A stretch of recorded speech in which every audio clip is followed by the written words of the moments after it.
Is anyone there yet? Is anyone out there? Whoa.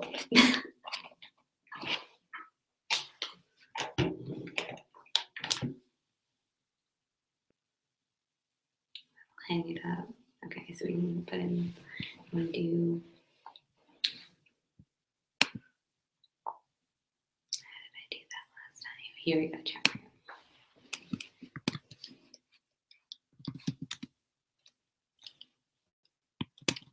People.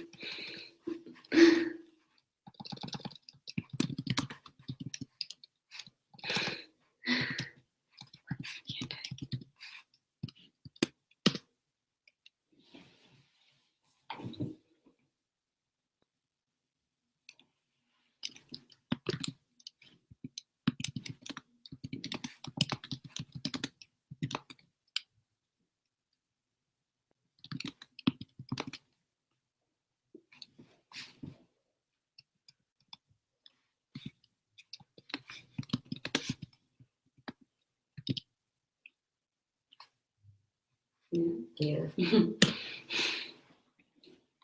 I know there was something I clicked on the last time that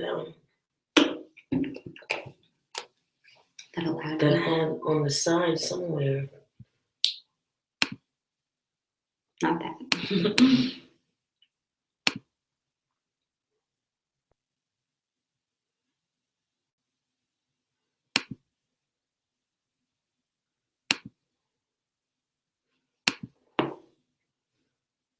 It looks like we're the only ones on this right now. Do we invite people? Invite people.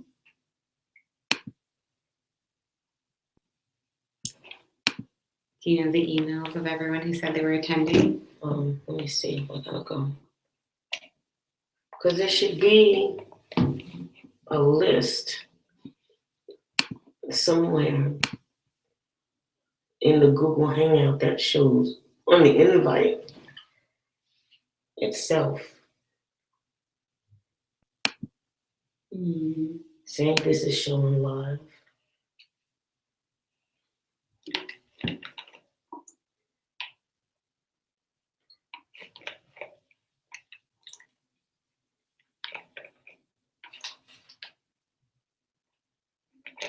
Yeah, here they are. Here, I'm going with these 8.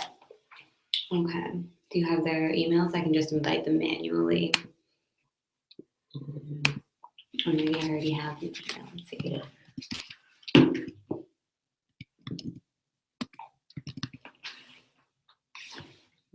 There's a million guys with that name. All right. It's not going to work. It should be linked to their email or their Gmail. So let's see. Wait, that's on Google Hangout? Yeah. That should be in there. Like you click on the. Let me see if anyone responded to our chat.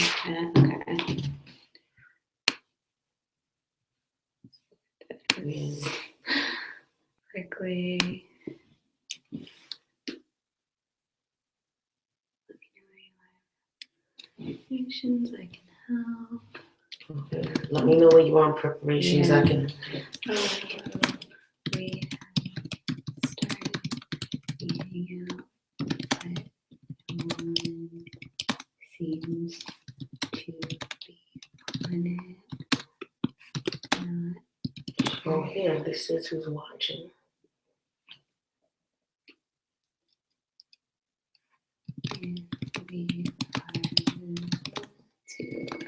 I'm just gonna because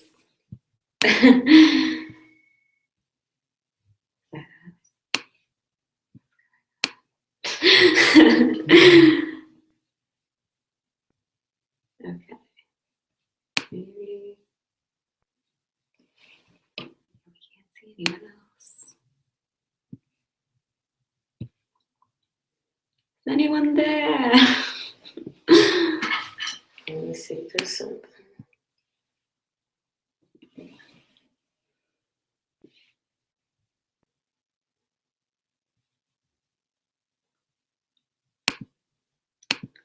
Anyone responded to our chat? Nope.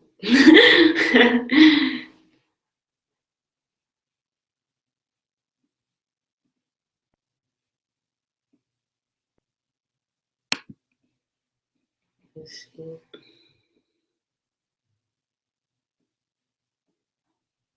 Message.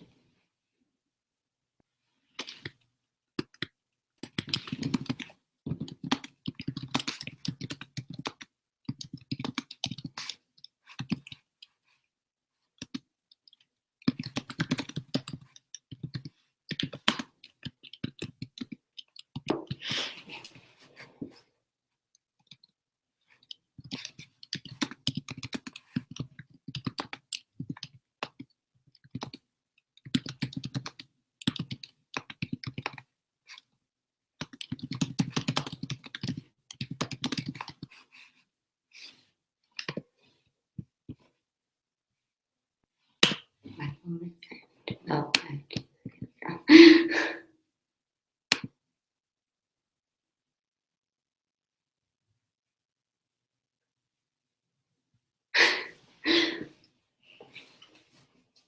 our invitation sent yet, he asked. Well, maybe we gotta send it. Because there was something on the last time. Oh, this is what you did, something like this. Let's add people. Mm-hmm. Mm-hmm. And who else was it? Just down below.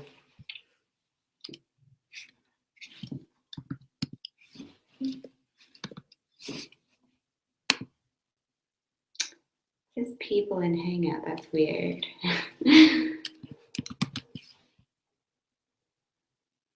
Figueroa.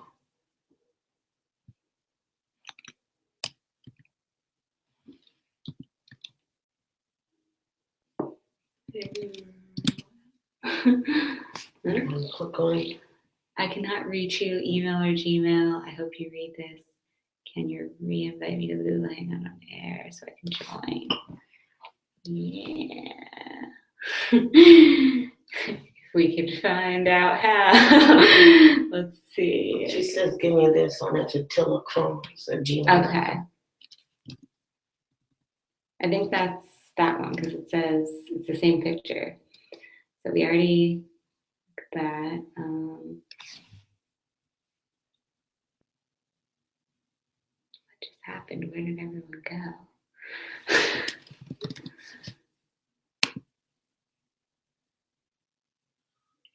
Maybe it's not the message that says people you add can see all previous messages in this Hangout. Well, that's at least they'll be able to see the chat. Maybe I'm just gonna invite her first, and then. Well, oops. Where'd it go? Okay. And people.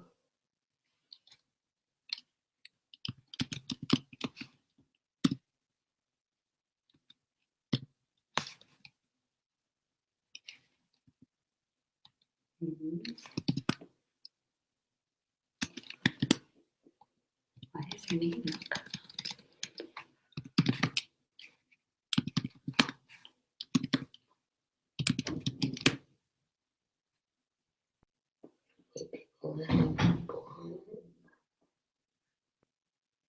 Go on.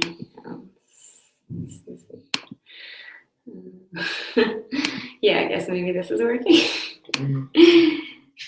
I'm gonna do more than one person at a time.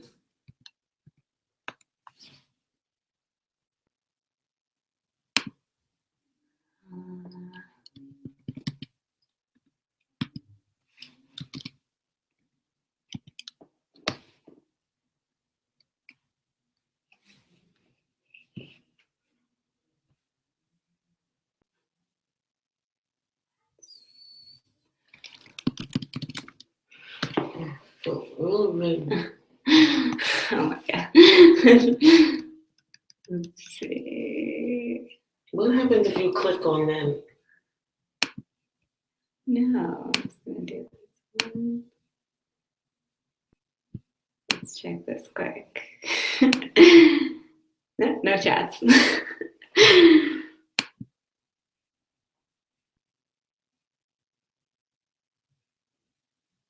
Message all of these people today. You're right, we have 2.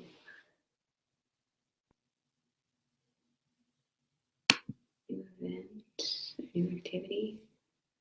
What's that?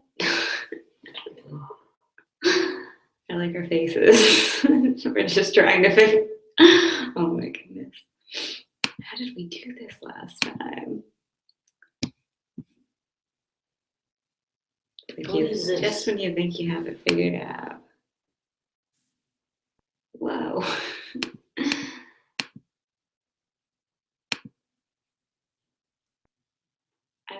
Why is it just me?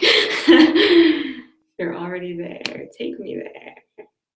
Okay. Something about a plug in. It says 2 viewers. No, that was 2 viewers.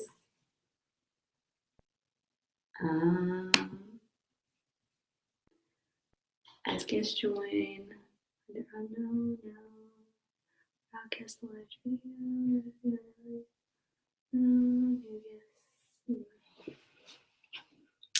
It's weird. there was something when I was at home. There was another area over here that had to listen Oh. but cannot join.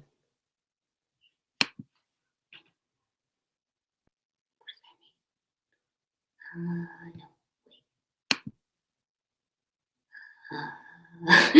Wait. Wait a minute. Click on her, see what happens. I'm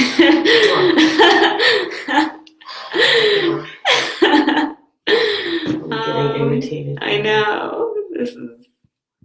We had this. Like, how did we do Get over here and go in the Hangout thing, the code thing.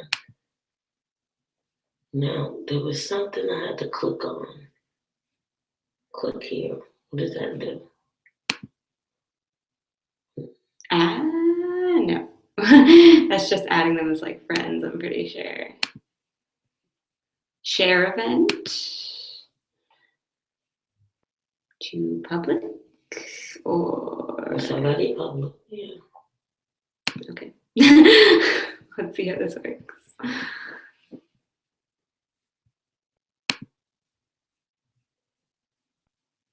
Yeah, that one. That's her thing right there. Pick select. Yeah, that's one.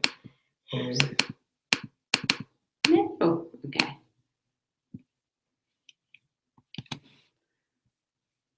Maybe we should now just do this.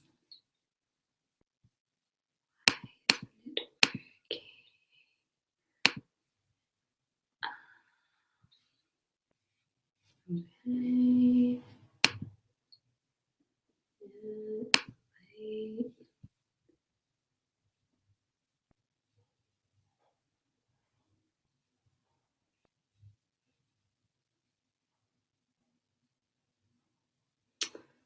They're already invited, so wait, how did we get to that message before?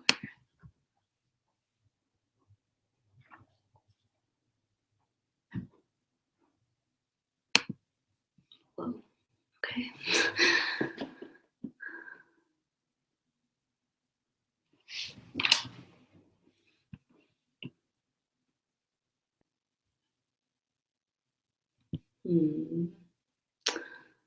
Not sure what that's about.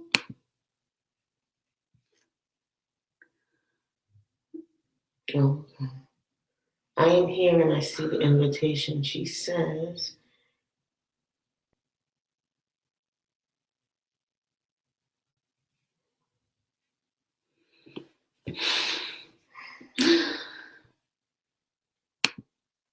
It's like we got it all at once last time, and I don't know. Let's just do. doesn't matter if it's in your circles or something like that. I don't But last time there was something over here that said invite and had the names, and then you clicked it and it went in. I don't know why it won't do that. I'm gonna paste her email and see if she can help us if she gets on at least. Oh, I heard something. Whoop, something happened. Hello. Hello. Still says 2 viewers though. I don't know what's going on.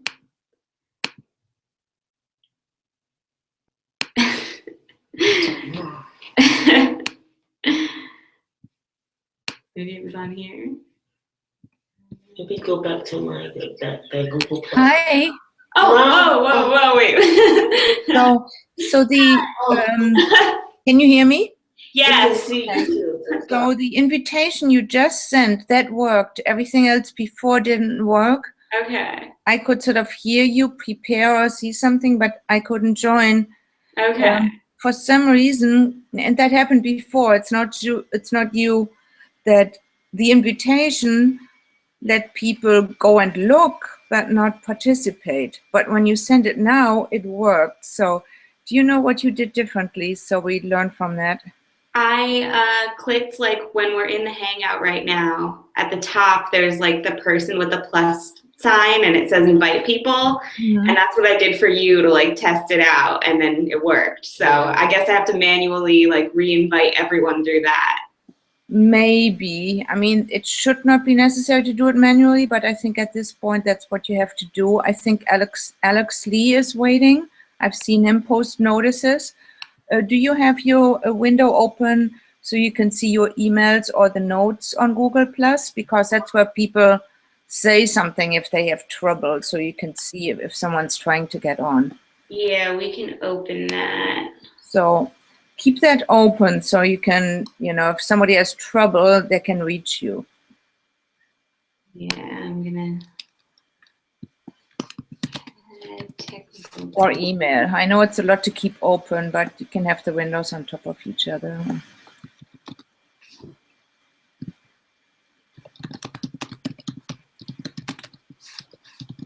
Did the other one have trouble too? I only saw Alexander. I only saw Alex. What else? Who else said something? Marcela sent a message earlier that it's her son's birthday. Yeah. And Yeah. Wanda had to cancel. She's in the hospital with a huge, like a huge migraine, so she can't do anything. Okay. Let's see if we can. That's all who I've heard from. I mean, I think there were 5 or so on the list who said they would come, but On the I didn't list. see any messages. Some people may just either not have forgotten about it or have given up. Yeah. And I didn't see when they couldn't get on.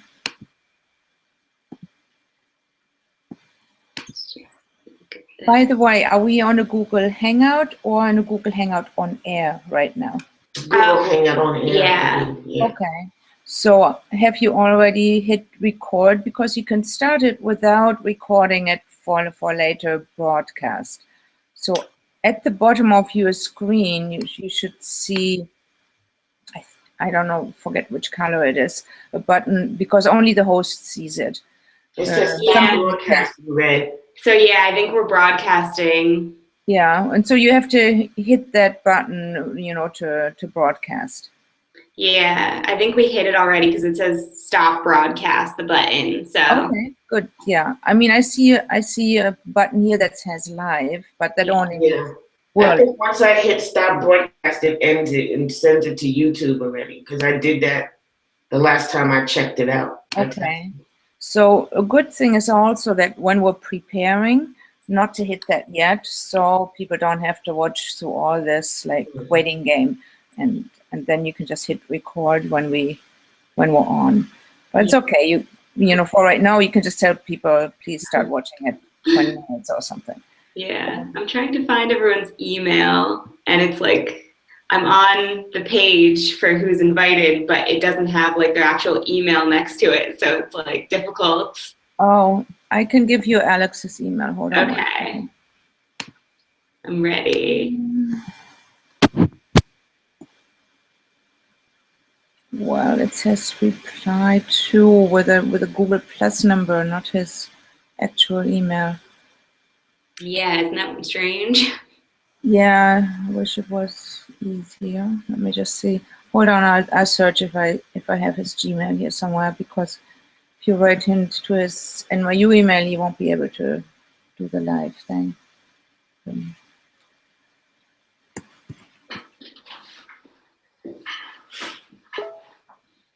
Well, Alexander just sent us a message.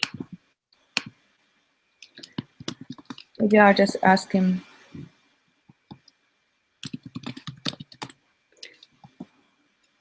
This is NYU.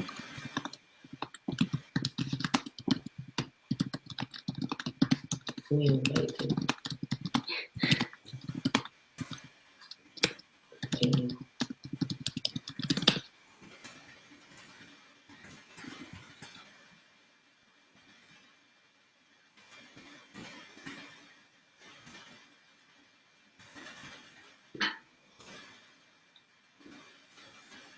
Here we go.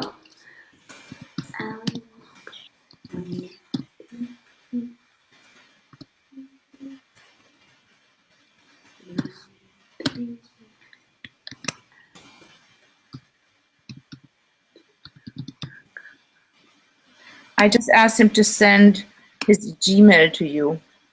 But by the time he just did. I just tried to invite him, so let's see if that works. Okay, good.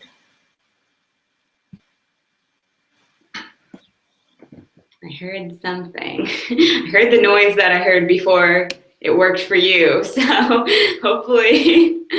Okay. Well, as soon as you see a little picture down there, it should work. Yeah. Don't see anything yet. Is he the only other one who's attending now? Well, he's the only other one who has posted messages here trying to get in touch with you. I mean, on the list, we also have Michael Bernarding. You could just try to add him again. I think if you say add and add to the circles and then invite the whole circle, then you don't have to do it manually the next time. Reed said he would be there. Chastity. I heard something. I got another message. Yeah. Still Still don't have. haven't moved on it. I'm wondering.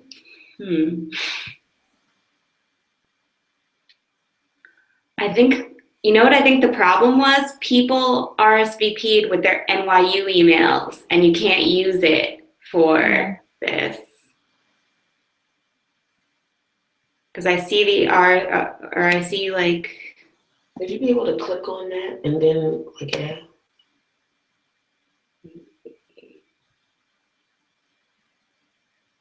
Maybe because. Yeah, it's, you know, I don't think it's that great of Google that they do that. They really want everybody to use Google Plus when people don't necessarily do that. They want to, you know, make their platform more popular. Yeah. And, it just creates a lot of confusion when people come from other emails. They don't, you know, you just hit reply, you don't think what email you're on. Yeah. I may have done the same.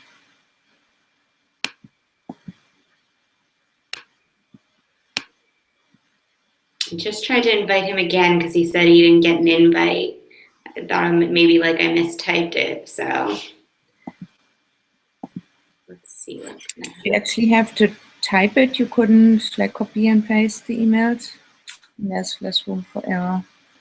Yeah, let's try. It's like a link, so it's not really. Oh, there we go. Okay, let's see if that works.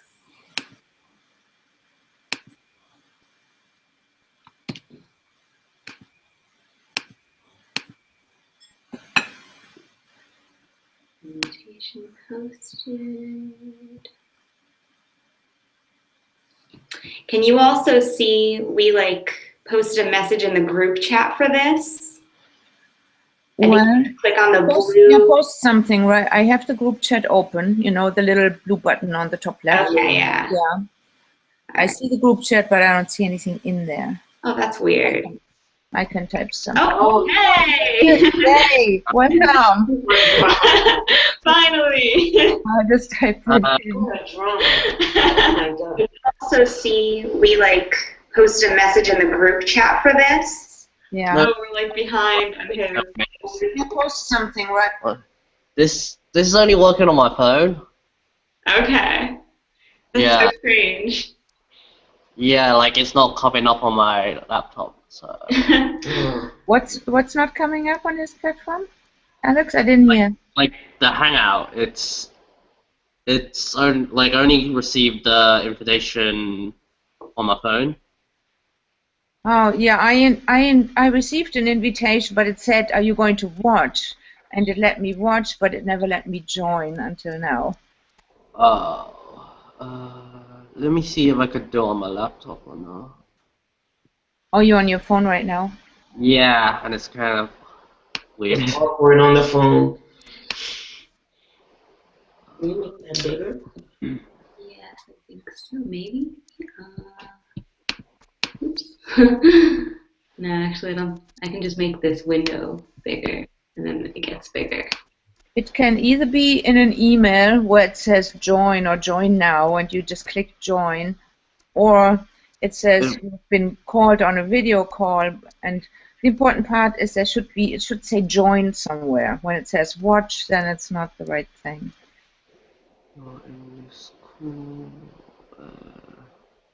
I wish Google would have a more consistent interface. They have so many buttons in so many places. It doesn't make it easier. It should just be a drop list that says join now, and then everybody slides in. This thing is... Yeah. I mean, for a company this big, you'd think they put a little more effort into a user interface, and I have the same problems with their email. I don't really like it.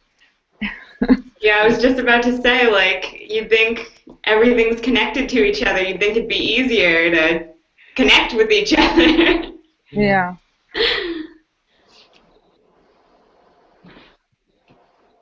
Well, I think their vocabulary is often confusing. They have an invitation to watch, invitation to join, and then they're not next to each other, so you could choose either or. It's like, and then there's a play button that also makes you watch. So 3 different things make you watch, and then, you know.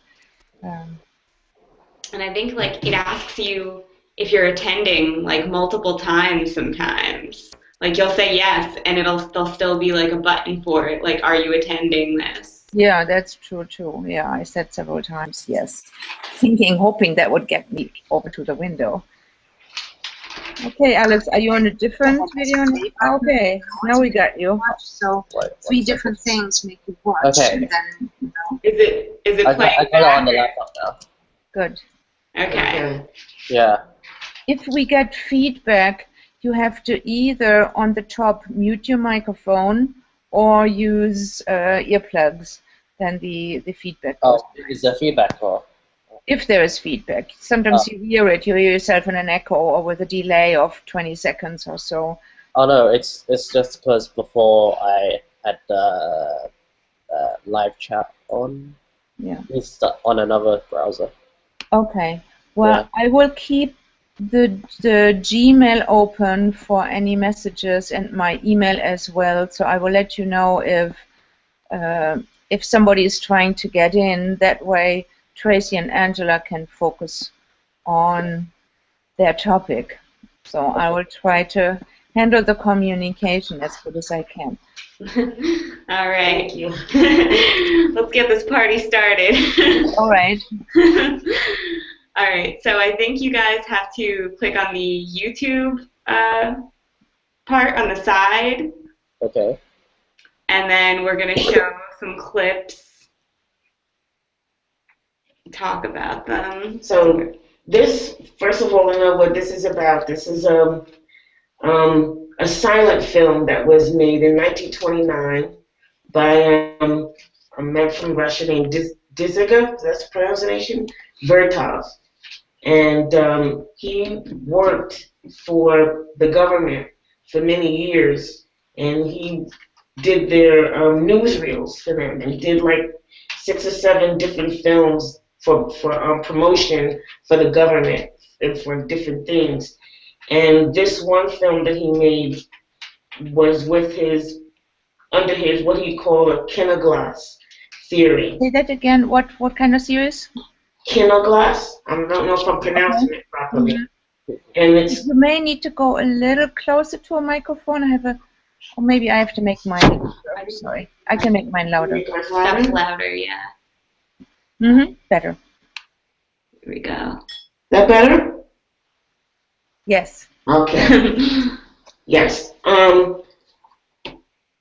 Like I was saying before, Dziga Vertov was part of a group that formed what's called the Kinoglass or film eye theory, which is that the camera should be used like an eye and document real life events. And there should be no sets, no staging, or studio influence. What happens in life, that's the story, and that's what they solely did documentaries, not films with a storyline as we know them today.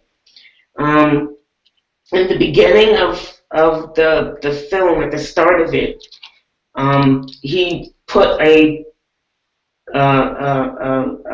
warning, so to speak, at the beginning of the movie, stating what it was. Did you play that there? Yes. We're going to show it now. Yeah, so if you can see, if you clicked on the YouTube, you should be able to see this video.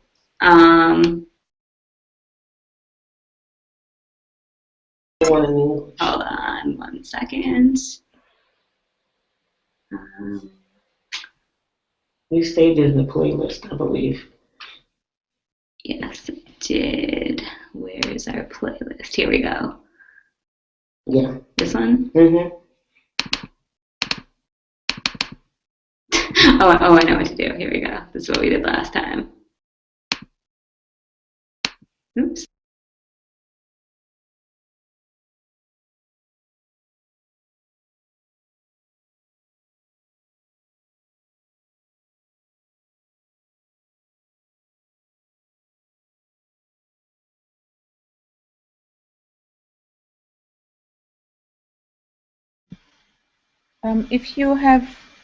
If it keeps going back to the beginning, maybe you want to sort of jump to a time code. I think you can do that on the timeline and just sort of drag over that way, because otherwise it may be hard to find the spot where you exactly want to go. Oh, there it is. Okay. This is this is an experimental work. It says, if you can see all the subtitles, tells you basically what it's about before it begins. Now, he had put this at the beginning of the film because the anticipation for the movie, it was the government and a lot of people were worried about what this movie was because it wasn't a typical film. And he had to put this at the beginning to tell them what this was and what it was about beforehand, to avoid everyone going up in arms about it. What was interesting about this movie is that in the different scenes that you see in the movie and as it goes, this was a movie that was, it says the man with a movie camera, but it was about more than just the man with the movie camera. When it opens in the very beginning of the film, it's like it's an empty movie theater, and there's seats that go up and down. We're going to show that clip right after I do my little talk here that invites the audience in. So basically it's about you, the audience. It's about the Russian town, the day in the life of this Russian town. His wife is in the film. She's doing the editing. So it's about the making of the film. It's very, very meta. It's not just one thing. There are different images that are montaged together, which was very interesting for the time, because now montages is no big deal now. and it's done by computer. This was done in 1929 at the very beginning of film technology, and it shows his wife doing the editing. This was all done by hand, by chemical process and by hand, which she had to physically cut the scenes together and overlap, and to make the double exposure print that was shown in the movie. If we could go to quick. Do you have any idea how he did this image that we're seeing right now? The one that we're seeing right now with him standing on top of, I believe it was like split screen kind of thing, right? How do you do a split screen? It looked like it's split screen, and it's super. It looked like it's over double exposure, maybe over another film. Like the one cut, he's like he cut off the top of it while filming. Maybe with, like you explained to us that during the museum trip, how he had that covered over, and then came back again and filmed another part, that top part that you see, and superimposed it over that other edit, and you get this illusion of him on top of this camera, little guy on top of the camera. It's really quite cool for 1929 to see that, and this is nothing to us today. You use a computer program to do that. This had to be done physically by hand to make that illusion, that effect. Yeah, he could have, and like we said, museum, he could have tried to do that in camera, but then of course you don't really see what you're doing. No. By, covering up, let's say, the top part first with a black piece of cardboard, so no light goes on the film, then manually rewinding the film to the beginning of the scene, covering up the bottom part and just exposing the top.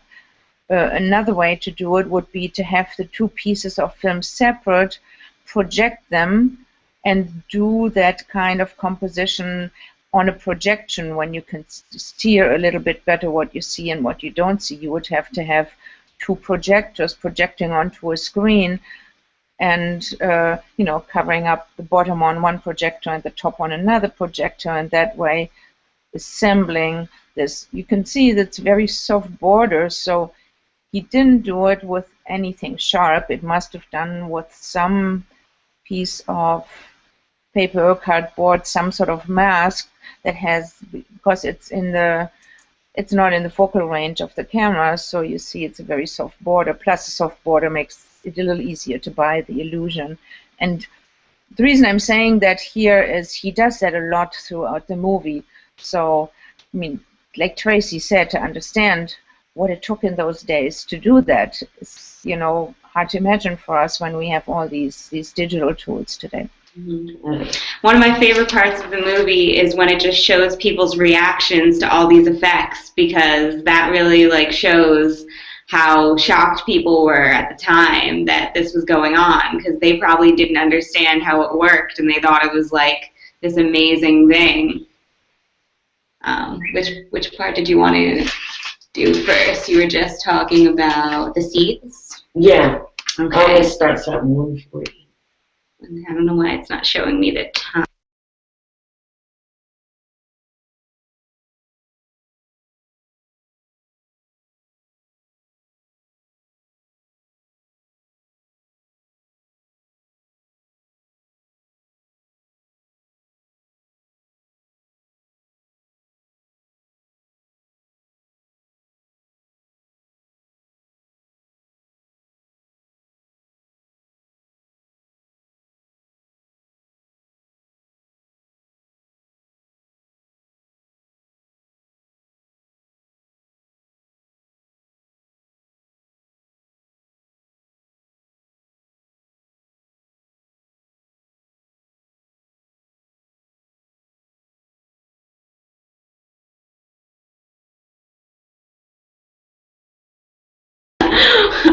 Did you guys hear what we said about anything? We didn't have push to talk on. Oh. No, I didn't hear anything.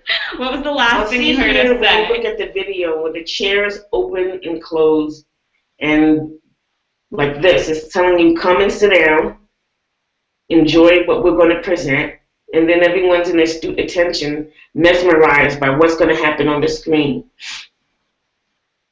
So And how then the do lights you go out. yes.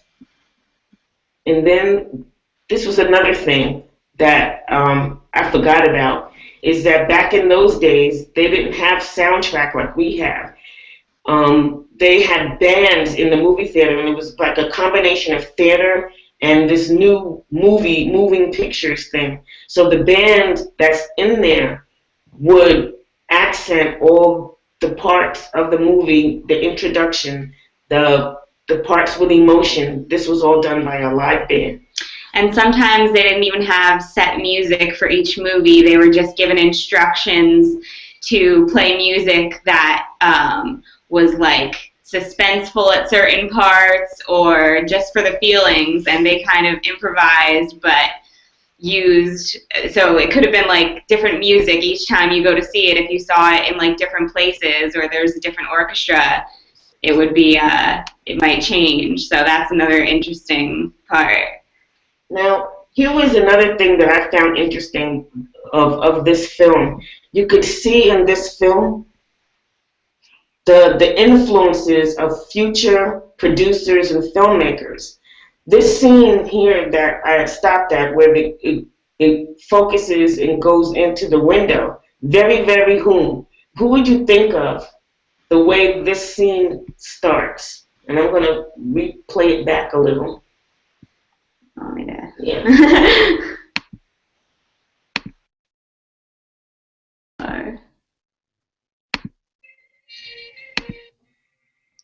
Is that good? Mm-hmm. Okay.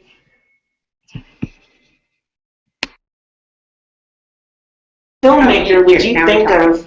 You're good. What filmmaker would you think of with that window, going into the window like that?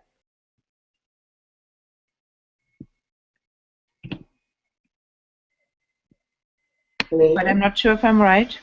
Say that again. What was that? I said I have an idea, but I'm not sure if I'm right. Let's say it. Yeah. Hitchcock Rear Window. Yes, very much. All of Hitchcock's movies did that. All of them. Vertigo did it. Rope. I don't know if anyone's seen that movie. I love that movie, by the way. North by Northwest. All of them had some window or a mirror or some door, and it always went in and zoomed in and take you to the next scene that's on the other side of the door or on the other side of the window or in an interior room. And I could see that how Hitchcock might have been influenced by this movie and a couple of other filmmakers, but that scene right there just flashed at me that was very, very Hitchcock. Yes. I was thinking, what was the next one we were going to show? We have, all right. You just reminded me of something and I totally forgot. Okay. We have... Well, as I said, this film documents a day in the life of a city in Russia from very, very early morning before everybody wakes up to the end of to the hustle and the bustle of the normal workday, to the end of rest in the afternoon and the evening and the day is over and it's recess and playtime or whatever. And the one thing about this movie that you get, and remember, this didn't have a script.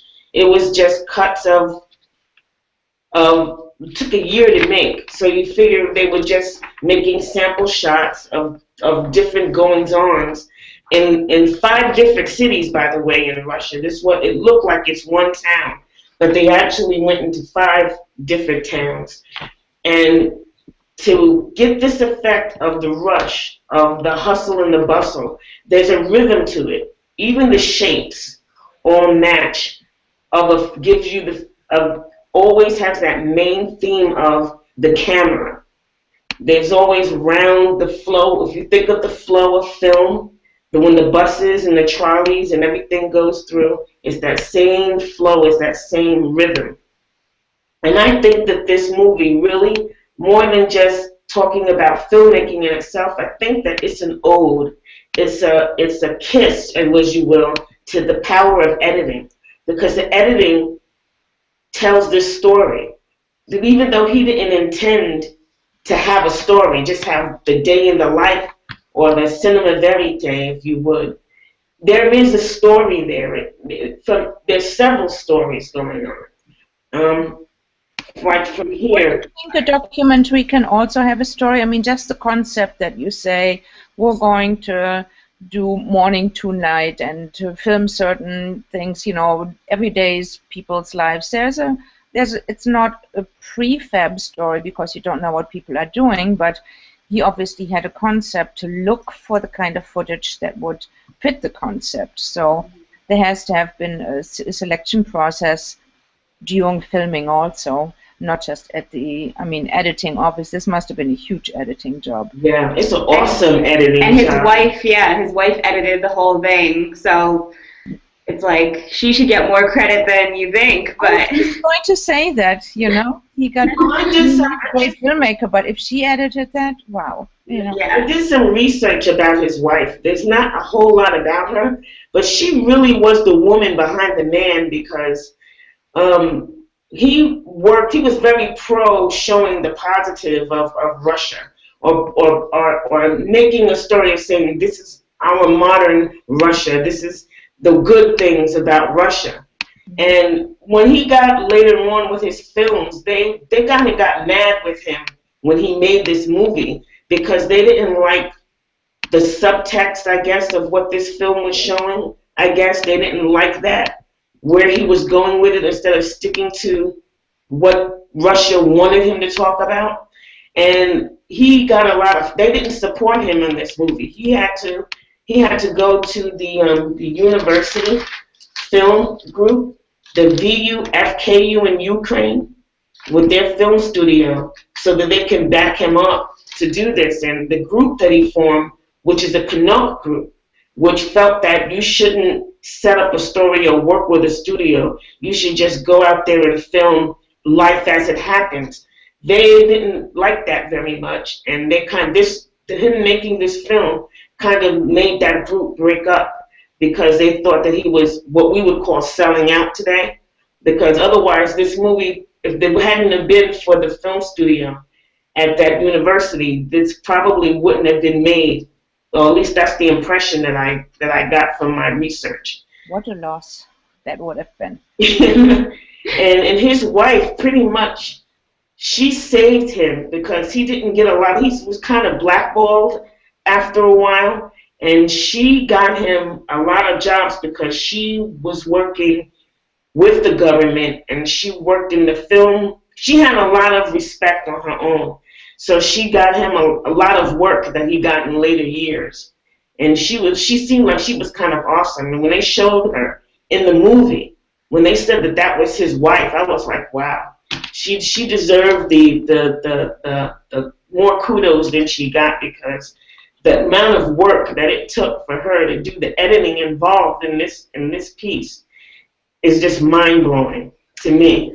Yeah, and I was wondering, after I found that out and I was watching this, I was wondering how much influence she actually had on, like, selecting what they were filming and stuff before editing, because there's a lot of scenes with women, and I think this is the start.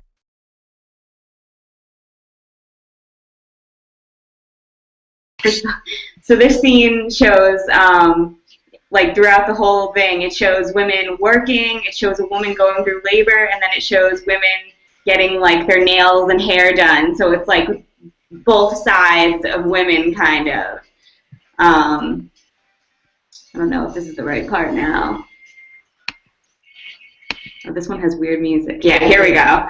So yeah, it's showing a woman working, and it's showing, yeah, I see. Yeah, it's showing the women working, washing the clothes, and then it's showing a woman getting her hair done. So it's kind of like the two sides of women, the feminine side, and like showing that women also work hard. And I liked that, because it's 1929, and there's still, it's great that they could like show that and that they actually were able to like find evidence. If we keep going, I think she might be in this scene too. If we keep watching.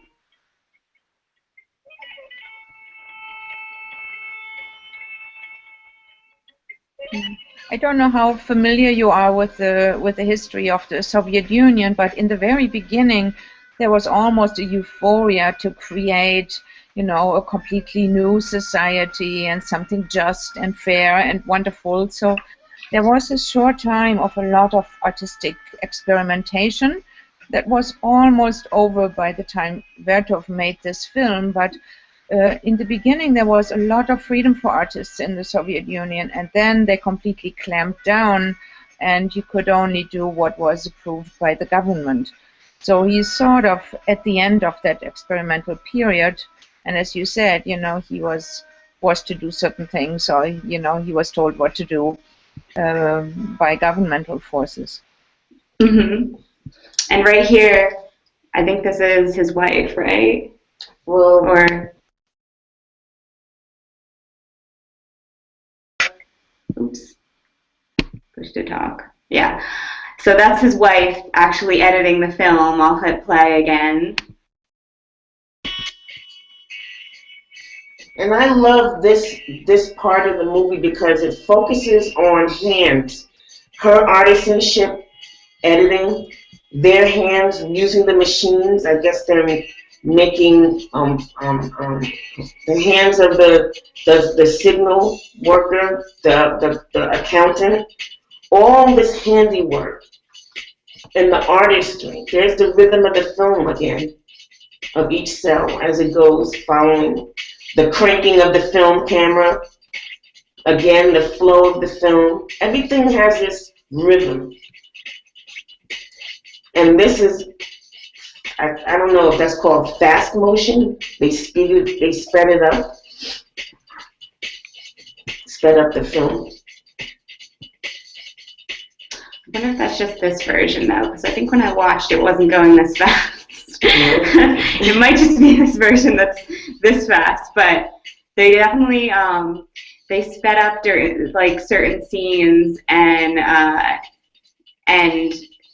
they kind of show you what pace you're supposed to be like feeling and thinking by putting like one scene right after the other. You get more of like a speedy feel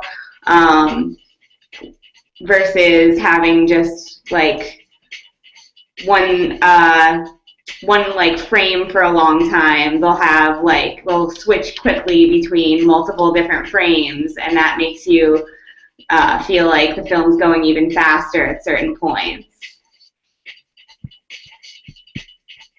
Let's see. I'm gonna find. Okay. So this is. Oh, I thought this one was interesting too. And this film shows a lot of just what it's like to be a filmmaker, because that's all what it's about. It's the man with the movie camera, and it follows him.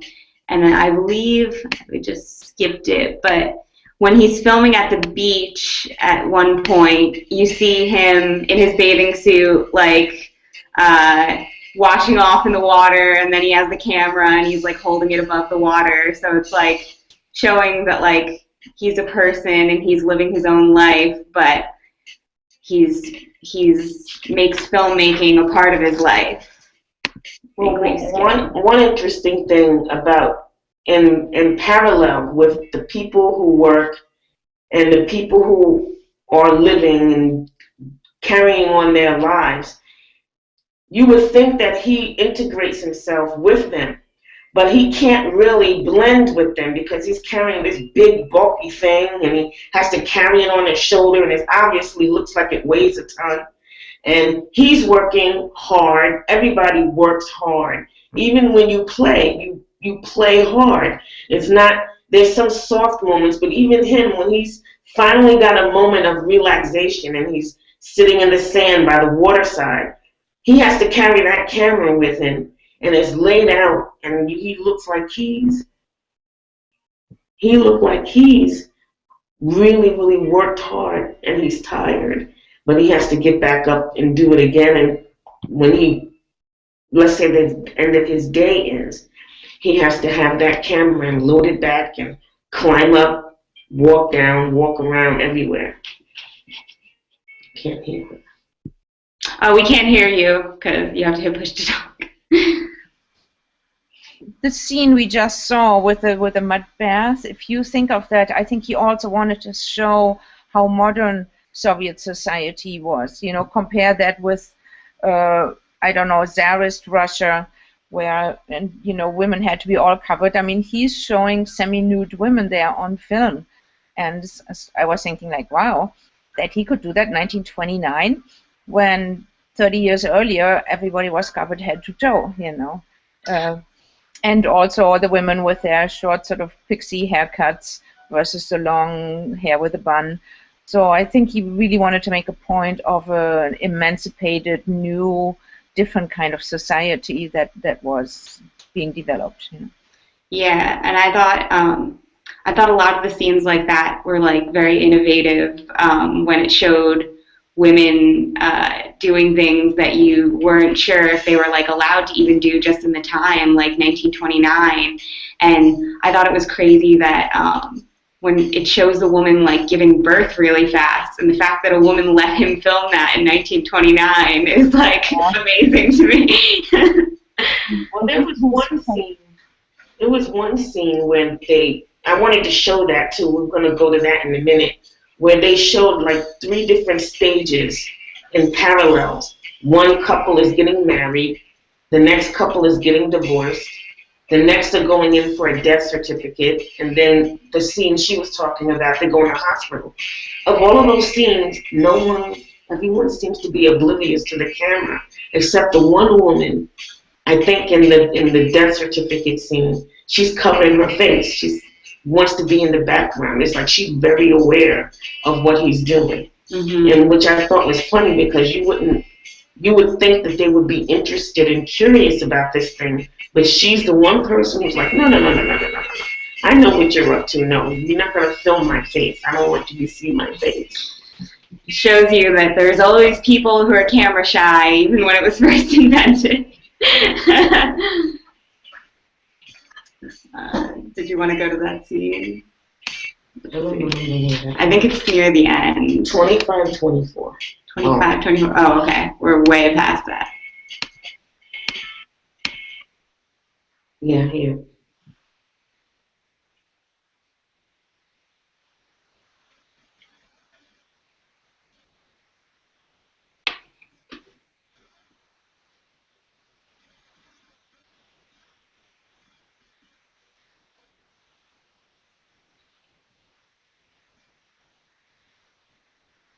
Can she see the video?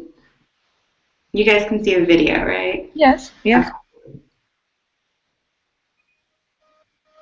All right.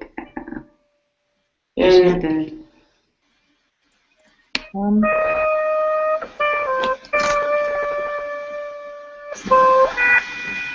just notice the position of both the woman and man in all 3 scenes, and how they compare to one another. I think that's an interesting language, a vision that they showed in this, to show the differences in how life is, how symmetrical and opposite, polar opposite our lives can be. And there's no less true for Russia. Now you notice where the husband is standing and where the wife, or the future divorcee, is standing compared to where the wife was. Before, she was wearing white and she was on the right hand side and happy.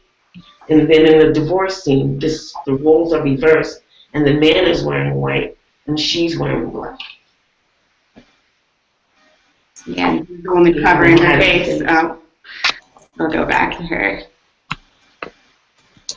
There we go. There's the woman hiding her face. And it shows a funeral, it shows birth, and it shows the wedding, and it's really just all stages of life. And although they put the scenes together to make a story which was different, like Tracy said, it really is like a documentary still of how life was.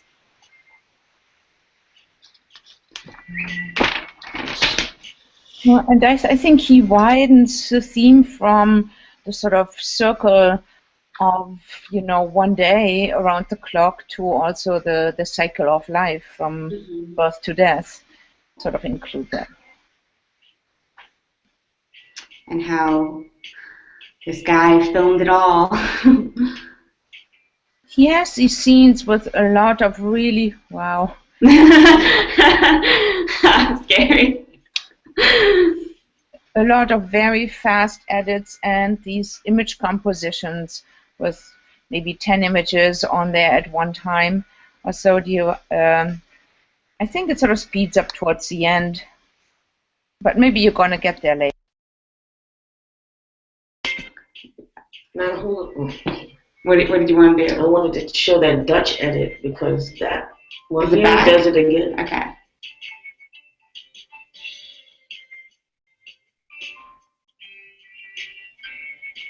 Also in the film, there's a lot of contrasting. Like they show actually how the filmmaker makes some of these scenes, how he got these angles. There's a scene where they're going to show how he's filming the elevator going up and down, and they show a cut of the cameraman actually filming that. I think that's coming up in a minute.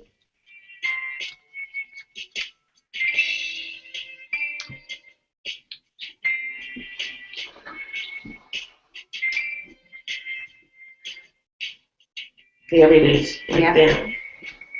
I would also call it a celebration of technology. It was a very optimistic period. It's like, yes, we can do all this and we have our hands to do the work, but look at all these machines we have. We have the streetcars, we have the machines, we have the elevators, everything that was modern at the time. It seemed to be so promising and, you know, pointing towards some sort of new society. Of course, we all know what happens, but that was the feeling at the time. Yes. And I like how, especially these street scenes, we know it's Russia, but this could be New York, it could be San Francisco, it could be anywhere. Those scenes right there are kind of timeless. And I think they showed how ahead of his time he was, in my opinion. I see the movie, I just see sort of go round and round and not playing. Is that what you see as well? What's going on? My image is sort of frozen on the elevator scene, just sort of going round and round. Oh. You have also or not? No, ours is still playing. I just paused it, but maybe my internet is just slow, but I do hear you and see you. Okay. That's okay because I've seen the film a few times. We'll just say our closing thoughts and wrap it up soon. Anyways, we're getting be quiet people. Apparently, this room's not soundproof, and we're in the library. So. Are you at Worms or where are you? Yeah. Oh, okay. We rented a room, and we have the door. Thank you. Good. It's actually good quality. I've had. I think sometimes when you do it from home or when you do it with just Wi-Fi, the quality is much worse. Yeah. Especially after YouTube. All right. So, basically, to wrap it up, we can obviously tell that this was a very innovative film for the time, with all the scenes, all the editing tricks that were very new because they were just being invented. And it took, you said it took a year, which sounds like a long time, but that's actually a very short time to make such an intricate film and to edit it all. So I think it's pretty amazing. And well, this movie, I think the title "Men with a Camera" doesn't do it justice because It's about more than just man with a movie camera. It's about life. It's about imagery. It's about future and how it relates to your past if you sit and watch it. And it's about different themes within one theme, which is, yeah, it's a man about a camera, but it's about how does this camera work, and how do you get that movie that's produced from that camera and the audience that watches it, and about how you watch, and even the cameraman watches. It's about the eye and about seeing. And I think if that was his goal, to show the scenes that come from the eye and from the mind and how that relates to life, I could totally see how he got that with this movie, and how many others could be what's the word I'm looking for? Inspired, if they're becoming future filmmakers, especially in the 50s or so, how they could be inspired by this one piece of work. Yeah. Alex, oh, sorry. I was going to say, any like questions? Alex, what do you want to say? I don't really know. I was just saying, like, the bit that they just played was like really interesting, because it just kept on showing the eye, and the eye keeps on coming up throughout the film. So it's I don't know. It was kind of freaky, because like you're not really used to seeing just like one eye all the time. But it's kind of like, yeah, you're supposed to like see stuff. Like you're supposed to film what you see, I guess. In a way. Yeah. In this movie, they're also like filming what they're filming, which is the cool part, because it's like you see the guy with the camera filming what's in the movie, but someone else is filming him. And then they're also filming people watching the movie, and then that becomes part of the movie. So it's almost like old school Inception. Yeah, I find that very interesting, and you both said that. I mean, it's also what he says, a man with a movie camera. The movie is not, the movie maker is not the anonymous person who just sort of films an event unfolding before him. He brings himself in with the movie, and he brings the audience in. So this movie happens at so many different levels. It's a day in a town from morning to night, but it's also a life cycle. It's also a glorification of technology. It's a glorification of the Soviet worker of, we're all doing this together, and look at all the different jobs and all the different works, and we're all busy building this new society. And then on the other hand, he experiments with the medium itself and also with his position there. I don't know of another movie that puts the movie making as a technology, or as the people who are making it, in with the movie like this around that time. I'm not saying it doesn't exist, but to my knowledge, it didn't exist. So I found that very innovative, that he sort of keeps swapping perspectives, from being outside and being inside the movie, just as you said. Mm-hmm. Yep. And so, any other questions anyone had before we watch the whole movie? I really recommend you watch the whole thing. We saw a few excerpts. There are really amazing moments in there. Yeah. And if you watch the whole thing together, it's like a whole new experience than just seeing the clips, because you really get like sucked in. Yeah. Especially if you watch like certain versions with the orchestra music that goes along with it. It's really like mesmerizing. Yeah. But watch out for versions that put like rock music under it, or so. That's very. It sort of takes you out of the movie. It doesn't. Yeah. Well, Yeah. actually, There's some strange versions on YouTube with this movie. yeah, this one was really kind of good. This one that we picked is by Undervoid. Can you send us the link? I think it's better than the link that I sent you. It looks really good, and I also like the music on it. The link that was in the session starter document actually didn't work for me. It said that like the clip was taken down off YouTube. Yeah, that often happens. People put things So up. maybe they close their account or something like that.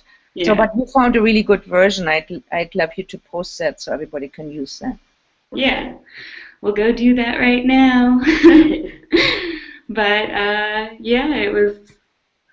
Watch the whole movie. It's great. And we'll post the link to our version. And yeah, have a nice day. And post the link to the YouTube of this Hangout so people can go into it and tell them where to start so they don't have to sit through the beginning. Yeah, okay. All right, sounds good. Great. Thank you guys for doing this on a Sunday. It seems to be Thank you for showing up. Yeah. Thanks for showing up. We got one person. It usually happens like that. Don't be disappointed. Okay. Thank you. Thank Thank you. you. Have a good day. Have a good one. Bye-bye. Bye. Bye-bye.